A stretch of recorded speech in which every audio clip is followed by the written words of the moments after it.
Welcome. Let's get into all things deeper now. So now you need to work through this list here.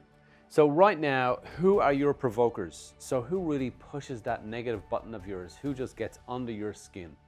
Is it a partner, a parent, your children, one of them, all of them, a sibling, brother, sister, stepbrother, stepsister, an associate of yours, a friend, a group of people? So you might say, right, judgmental people really get under my skin. Negative naysaying people really get under my skin. Complainers get under my skin. People who pick at me get under my skin. Or is it someone at work? If it's a person, that is better. Now, they can be in your current life right now, or if it's not a single person, well, then it will be a group of people. You identify that group of people. Explain their actions towards you. So write their actions down here. What do they do? How do they push those buttons of yours? How do they conjure up that negative emotional feeling that reinforces maybe your self-doubt, reinforces your anxiety, your depression, your sadness? What are their actions? When they act this way, how does it make you feel? And just be very, very simple in the description of how that makes you feel.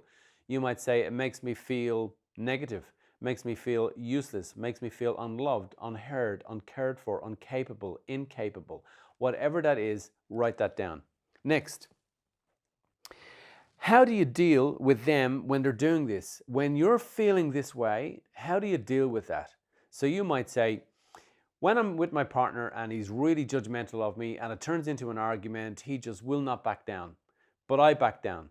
So you might say, I back down. I go off and I go to my room and I back down. Well, that means that one of you has taken a leadership role, because one was about to let the whole thing get out of control, and you came along and said, no, I'm not letting it get out of control. I'm leaving this discussion. I'm leaving this argument. So you're in emotional control. So that's how you deal with it. You might say, I stand up for myself. You might say, I calm the situation down. So you become a counselor. Standing up for yourself, you have courage. So make sure that you determine how that you deal with that. Now, as I said, if an argument is getting out of control, how do you deal with that? So you start to write these things down. So you start to see your strength characteristics. Make sure you list all of them down. Now, to the list at the end here, make sure that you've got a multiple of characteristics that you've written down and how you deal with these people. What do you do with that? Some people, by the way, may have been so negative to you in your life that negativity has sent you on a new mission.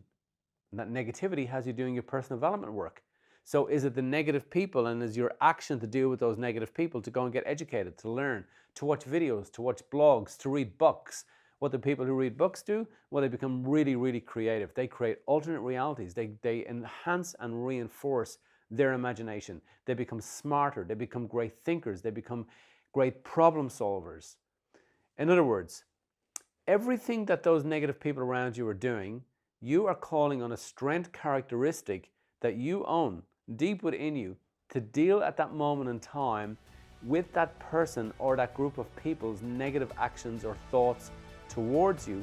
And in doing that, you're starting to identify the strength characteristics that you've owned for quite some time. See you in the next part.